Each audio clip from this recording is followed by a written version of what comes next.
Hello दोस्तों, welcome to inclusive study centre. इस video में मैं ईपीएफओ एसएसए का जो आप आज पेपर हुआ है उसके बारे में हम एनालिसिस करेंगे। इसके साथ साथ इसकी कट ऑफ कितनी जाएगी उसके बारे में भी हम बात करेंगे। तो आइए स्टार्ट करते हैं वीडियो को। अगर आपको मेरा इनिशिएटिव अच्छा लगे तो प्लीज़ चैनल को शेयर करें, सब्सक्राइब करें और सपोर्ट करें। सबसे पहले गाइस हम बात करते हैं इसमें पेपर के पैटर्न के बारे में। देखिए, आपको पता है इसमें इंग्लिश आया है, रीजनिंग आया है, जीएस आया है, कंप्यूटर आया है और मैथ वगैरह आया है। तो इसमें जो पैटर्न आया है दोनों का, वो बैंकिंग और एसएससी का दोनों का मिलके आया है, लेकिन मोर इंक्लाइंड था एसएससी का। ये आप याद रखना प्लीज़। को क्लोज टेस्ट का जो क्वेश्चन आए थे वो आए थे 5 इंग्लिश में। रीडिंग कॉम्प्रिहेंशन के 10 क्वेश्चन थे, हालांकि इतने टफ नहीं थे रीडिंग कॉम्प्रिहेंशन। और एक वॉइस के क्वेश्चन आए थे 4 से, कुछ लोग बोल रहे थे 4 आए हैं, कुछ लोग 5 आए हैं। तो इस तरीके से आए। इसी तरीके से नरेशन में 4 से 5 क्वेश्चन देखने को मिले हैं और कॉमन एरर के क्वेश्चन आए हैं 3। इसके अलावा हम बात करते हैं जो हमें मिला है उसी की बात करेंगे। हम आपको कोई भी फेक इन्फॉर्मेशन नहीं देंगे। तो अब हम अगला बात करेंगे रीजनिंग के बारे में और मैथ के बारे में। तो अब यहाँ क्वेश्चन देखेंगे तो इसमें आए हैं सिंप्लीफिकेशन में मैथ के अंदर 2 क्वेश्चन, प्रॉफिट एंड लॉस से 2 क्वेश्चन, रेशो से 2 क्वेश्चन आए, डिस्टेंस से आए हैं आपके 2 क्वेश्चन और एवरेज से क्वेश्चन आए हैं आपके 2 क्वेश्चन, टाइम एंड वर्क से आए हैं 2 क्वेश्चन, डीआई से 3 क्वेश्चन आए हैं। इसके अलावा कुछ क्वेश्चन जैसे टाइम एंड पिस्टन वगैरह इस तरीके से क्वेश्चन देखने को मिले हैं 2-3 क्वेश्चन, और कुछ मिसलेनियस भी क्वेश्चन आपको देखने को मिले हैं। हालांकि क्वेश्चन का पैटर्न इतना हाई लेवल का नहीं था, आप आराम से कर सकते थे अगर आप प्रैक्टिस करके गए हो तो लेकिन आपको दिक्कत आएगी थोड़ा सा जीएस में। हम बात करते हैं रीजनिंग की। रीजनिंग के क्वेश्चनों की संख्या कम देखने को मिली है, मतलब कम हमें इन्फॉर्मेशन मिली है इसके बारे में। जैसे कि मिरर इमेज से क्वेश्चन 1 आया था, डायरेक्शन से 1 आया था, ब्लड रिलेशन से 2 क्वेश्चन आए थे, कोडिंग फिगर जिसमें ट्रायंगल का आया था उससे 1 क्वेश्चन आया था, स्टेटमेंट और कंक्लूजन बेस्ड क्वेश्चन जो आते हैं ये आपको 1 क्वेश्चन आया था, कोडिंग और डिकोडिंग के क्वेश्चन आए थे।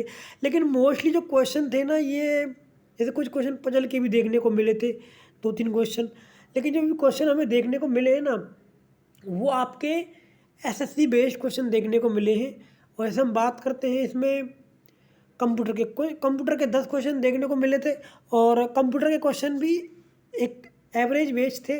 और जीएस के क्वेश्चनों की हम बात करें, जीएस में 2 क्वेश्चन पॉलिटी के थे, 2-3 क्वेश्चन करंट अफेयर के थे। इसी प्रकार से जो प्लेस बेस जो ज्योग्राफी क्वेश्चन थे, और इसी तरीके से 1-2 क्वेश्चन आपके इकोनॉमी के थे। हालांकि वो क्वेश्चन इतने टफ लेवल के नहीं थे। जैसे कि हम बात करें पॉलिटी की, पॉलिटी से आपको पता है कि 2 ही टाइप के क्वेश्चन मोस्टली देखने को मिलते हैं, एक तो अमेंडमेंट बेस्ड और आर्टिकल बेस्ड। तो यहाँ से दोनों ही क्वेश्चन देखने को मिले हैं पॉलिटी से। इसके अलावा क्वेश्चन इतने टफ नहीं थे। जैसे कि हम बात करें कुछ स्टैटिक जीके भी देखने को मिली थी। स्टैटिक जीके में जिस प्रकार से कि ये पूछा था कि पहला प्रधानमंत्री का नाम कौन सा था, जो महिला थी, आपको पता श्रीलंका की प्रधानमंत्री थी वो। तो इस तरीके के क्वेश्चन भी आपको देखने को मिले हैं, वो स्टैटिक जीके के क्वेश्चन थे जो इतने टफ नहीं थे। अब गाइस हम बात करते हैं टोटल कट ऑफ के बारे में। आपको पता है कि 150 क्वेश्चन आए हैं और 150 और 1 क्वेश्चन की वैल्यू है 4। तो टोटल इस प्रकार से हम देखें तो 600 मार्क्स का हमारा पेपर हमें देने को मिला था। इसी प्रकार से अब बात करते हैं कट ऑफ की। अगर हम क्वेश्चन बेस्ड लेने की कोशिश करें तो वो आपको याद रखना पता है कि इसमें नेगेटिव मार्किंग भी है, चाहे वो 1/3 नहीं है लेकिन नेगेटिव मार्किंग है इसके अंदर। और नेगेटिव मार्किंग की वजह से आपको इस पर इम्पैक्ट पड़ता ही पड़ता है। और यही वजह है कि बहुत सारे एस्पिरेंट ऐसे हैं जिन्होंने बहुत सारे क्वेश्चन अटैम्प्ट कर दिए, लोग सारे क्वेश्चन को अटैम्प्ट करने की उन्होंने कोशिश की है, तुक्केबाजी खूब लगाई है। कुछ हमारे दोस्त ऐसे हैं जिन्होंने एवरेज क्वेश्चन अटैम्प्ट करने की कोशिश की है, कुछ बिलो एवरेज कर गए हैं। बिलो एवरेज वाले और एक्सट्रीम लेवल के वाले दोनों ही आउट हो जाते हैं, क्योंकि वहाँ पर नेगेटिव मार्किंग की वजह से चांस कम हो जाते हैं। लेकिन बात आती है एवरेज की। अगर आपने 150 क्वेश्चन में से टोटल 150 क्वेश्चन किए हैं, 150 में से अगर आपने 115 क्वेश्चन आप प्लस आपको लग रहा है कि आपके सही हो रहे हैं, या 115 के आसपास का आपके क्वेश्चन अटैम्प्ट हुए, 115 से 120 के आसपास का क्वेश्चन अटैम्प्ट हुए हैं। क्योंकि हम जानते हैं कि अगर आप इतने कर दोगे उसमें आपकी जो एक्यूरेसी वो अच्छी ही देखने को मिलेगी। और वो कुछ एस्पिरेंट ऐसे हैं जो बहुत कम करने की कोशिश करेंगे, वहाँ से आपका नंबर नहीं आएगा। तो यहाँ अगर आपका जो 115 के आसपास कर क्वेश्चन अगर आपने सही किए हैं, यानी 110 से लेके 115 के आसपास कर, तो आप समझ लेना 100% सेफ जोन में है। लेकिन इसका मतलब ये नहीं है कि आपने 100 से लेस देन किया है तो आप सेफ जोन में नहीं है।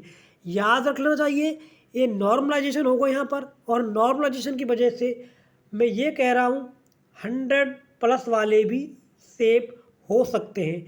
ये अभी मैं फ़िलहाल आपको ताज़ा इन्फॉर्मेशन बता रहा हूँ। जैसे जैसे मेरी बहुत सारे लोगों से और बात होगी, मैं आपके सामने डिटेल्ड इन्फॉर्मेशन लेके आऊँगा।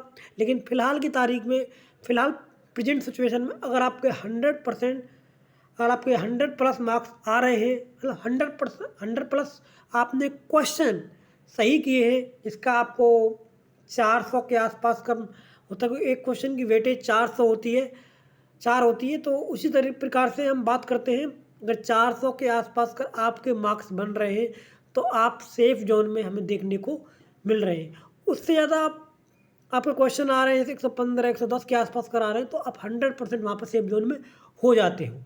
लेकिन क्योंकि नॉर्मलाइजेशन होगा तो इस वजह से आप 100 के आसपास कर भी आपको सेफ जोन में मान सकते हो।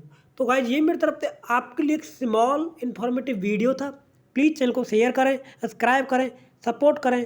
धन्यवाद गाइज, नमस्कार।